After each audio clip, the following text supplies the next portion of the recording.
Hi, my name is Marion Calmer, and I'm a farmer from Western Illinois. And I want to talk a little bit about residue management and the importance of it and its effect on yield, but ultimately profitability. We all know that our yields every year are getting higher and higher, and we have another good year in this part of the country. But also at the same time, our residue levels are going up. And I've had the problem of growing cornstalk residue faster than I can actually get it to decompose. So the cornstalk has nutrients in it, and we know that there's going to be nitrogen, there's going to be phosphorus, there's going to be potassium in here.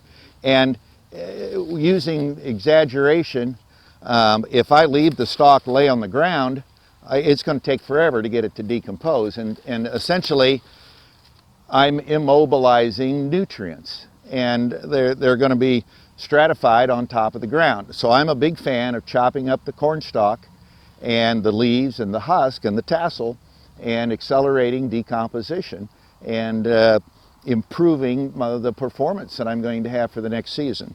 So the three areas that we're going to talk about chopping up: number one is the leaves, because these want to blow around. They're light. They've got a weight to surface area that'll make them fly like a kite on a windy day. Also, we're going to talk about the husk, that it kind of has the same ability like a tumbleweed as it blows around, and ultimately the cornstalk. But I believe once we chop up the cornstalk, it really doesn't have the ability to blow around out there. So during the process of implosion, with the BT choppers, we have a revolving window. We get 100% traction first time we touch the stalk. You can tell that we've done that here because it explodes the top of that stubble. Straight down, everything balloons out. Softer on the tire is going to make this rot considerably faster. So let's look at these pieces as they went through a BT chopper. First off, here's a husk, and you can see hash marks in it. It's been chopped up a little bit, not completely, but still that's going to help anything we can do to open it up, microbes, bacteria, funguses, to get the husk to start to decompose.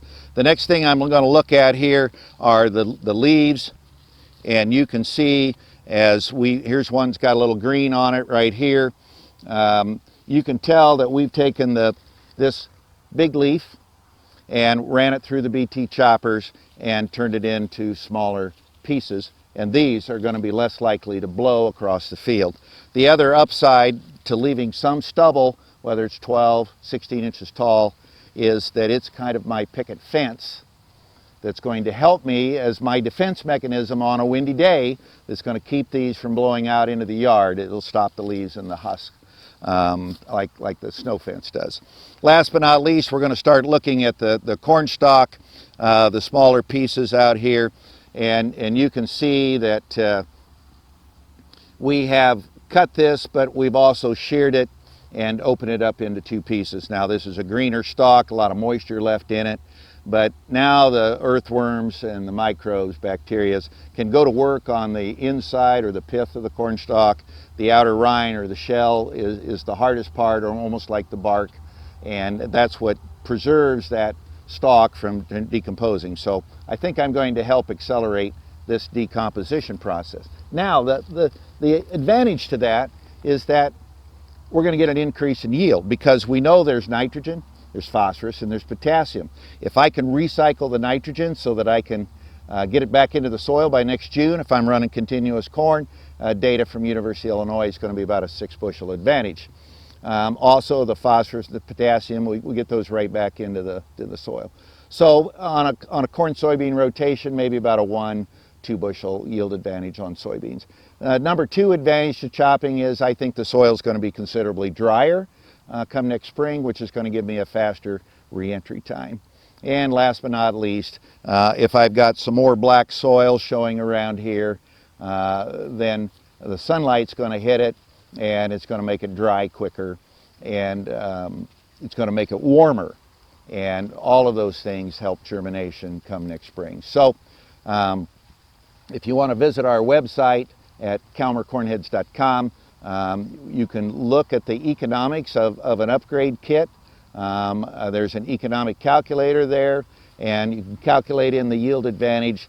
And in today's tight farm economy, if I spend $1, I want to get $1.50 return or something. I've got to have a return on investment to stay in business as an American farmer.